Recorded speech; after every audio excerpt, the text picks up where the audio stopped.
Hello everybody, today we're going to be making something called malfouf, which is basically stuffed cabbage. So first we're going to start off with preparing our cabbage. I know in some countries they use one really big cabbage to get really big rolls, but we like to eat it smaller, so we just get 4 small cabbages to do this.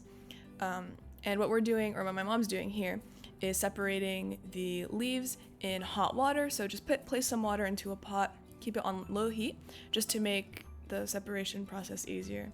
Because, yeah, you know, if you take it right out of the fridge or wherever it was, it's very difficult to get the leaves apart without breaking them. So yeah, soften them up like this. And then we're going to move on to cutting them. So you're going to want to chop the middle portion out. If it's a really big roll, just slice the whole thing out, but if it's pretty small, like in this case, just remove the bump. So you have to gauge what size rolls you want and keep it as consistent as you can. And then you're just going to soak all of those leaves into the water you just had prepared one more time, just so that they get a little bit more soft once we finish our filling and start rolling them. So yeah, just dunk it in there for a couple of seconds and place it to the side in a strainer.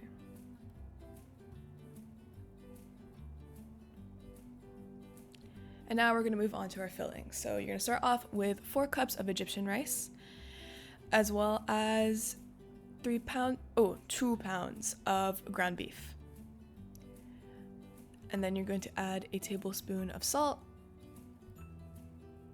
vegetable broth powder,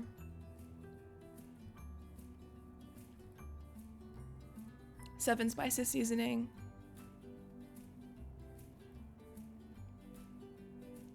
and pepper. Teaspoon of that one. And you're going to mix it all up. My mom likes to wear gloves just so that her hands don't smell of meat, because you don't know how badly that lingers. But yeah, now we're gonna move on to rolling. So take each of your leaves, place a little hot dog of the filling inside and roll it up. And yeah, make sure to roll it tight. My mom made another video about something called wada dawali, which is stuffed grape leaves. And the rolling process is similar to that, except this is a little bit easier because the grape leaves tend to break more. So go check that one out too if you want. But anyways, when she makes a layer, she cuts up some garlic to put in between each one. It's really helpful for flavor, and it's nice when the garlic gets mushy at the end after it's done cooking. So next we're going to prepare the vegetable broth that we're going to cover all of these in. So just add vegetable broth powder, salt, and boiling water, and mix that up. And you're going to fill up the pressure cooker with the broth until it is a layer away from the surface. So the second to last layer in terms of the top being the last. Yeah, that's not confusing at all. So make sure it cooks for 25 minutes, gets a little bit brown, and then it should turn out like this. Still very nice and moist. It shouldn't be hard or anything like that. And we usually like to serve with lemon juice, and I know some people like to use yogurt as well. But that's it. We hope you enjoy, and happy malfoofing. Bye bye.